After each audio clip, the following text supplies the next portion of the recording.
Sugar کے مریضوں کے لیے دنیا میں بہت ساری ایسی چیزیں ہیں جنہیں کھا کر وہ انسولین کا کام لے سکتے ہیں۔ یعنی وہ لوگ باقاعدہ انسولین نہیں لینا چاہتے تو وہ اپنی خوراک کو اس طرح سے ترتیب دے سکتے ہیں کہ ان کی خوراک ہی ان کے لیے انسولین بن جائے گی اور وہ شوگر کے مرض سے شفا حاصل کرنے میں کامیاب ہو جائیں گے۔ شوگر کے مریضوں کے لیے ناشتے کو دن بھر کی بہترین غذا تسلیم کیا جاتا ہے، کیونکہ یہ بلڈ شوگر لیول کو کنٹرول کرنے میں انتہائی اہم کردار ادا کرتی ہے۔ اس حوالے سے محققین کی رائے ہے کہ ناشتہ چھوڑنا صحت مند افراد میں بھی شوگر کے خطرات کو دوگنا کر دیتا ہے۔ یہ ایک ایسا مرض ہے جس میں مبتلا مریض ان گنت نعمتوں اور مختلف قسم کے غذائی لذتوں سے محروم ہو جاتا ہے۔ اس کے برعکس وہ ایک مخصوص قسم کی ڈائٹ پلان پر عمل درآمد کا پابند ہوتا ہے۔ چنانچہ غذائی ماہرین شوگر کے مریضوں کے لیے ناشتے میں کچھ ایسی چیزیں بہترین غذائیں تجویز کرتے ہیں جو گلوکوز کنٹرول کرنے میں معاون اور مددگار ثابت ہوتی ہیں۔ ساتھ ہی وہ شوگر کے مریضوں کو ناشتے کے لیے غذاؤں کا انتخاب کرتے وقت چند خاص نکات کو ذہن میں رکھنے پر زور دیتے ہیں۔ زیادہ مقدار میں چکنائی اور مناسب مقدار میں پروٹین پر مشتمل ناشتہ تیزی سے وزن گھٹانے بلڈ شوگر میں مددگار ثابت ہو سکتا ہے۔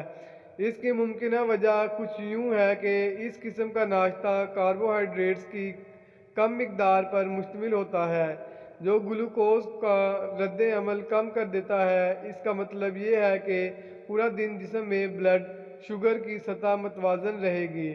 صبح کے وقت شوگر کے مریضوں کا بلڈ شوگر لیول بڑھا ہوا ہوتا ہے، کیونکہ ان کا لبلبہ رات بھر شوگر کی مقدار کو توڑ چکا ہوتا ہے، جس کے نتیجے میں صبح کے اوقات میں خلیات مناسب مقدار میں انسولین بنانے سے قاصر ہوتے ہیں۔ تاہم ناشتے کے بعد مریضوں کا بلڈ شوگر لیول بڑھ سکتا ہے، جو دوپہر کے کھانے کے دوگنا بھی ہو سکتا ہے۔ مختلف غذاؤں کے استعمال کے نتیجے میں بلڈ شوگر میں اضافہ ہوتا ہے، جس سے کاربوہائیڈریٹس کی طلب بڑھنے لگتی ہے، کیونکہ شوگر خلیات میں جانے کی بجائے خون میں شامل رہتی ہے اور اس دوران خلیات جسم کو اشارہ دیتے ہیں کہ انہیں جسم کو توانا بنانے کے لیے مزید کاربوہائیڈریٹس کی ضرورت ہے۔ طبی ماہرین کے مطابق شوگر کے مریضوں کو غذاؤں میں موجود کاربوہائیڈریٹس کی مقدار کا علم ہونا ضروری ہے۔ آپ نے کس غذا میں نشاستہ کی کتنی مقدار شامل کرنی ہے، اس حوالے سے آپ کو اپنے معالج سے رابطہ کرنا اور ہدایت لینا بہت ضروری ہے۔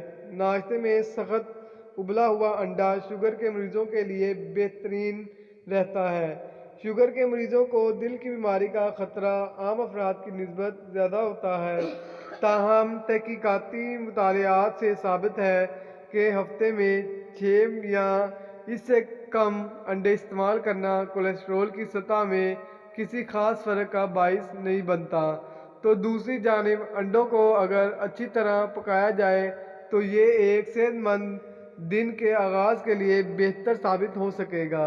اللہ ہم سب کا حامی و ناصر ہو، آمین ثم آمین۔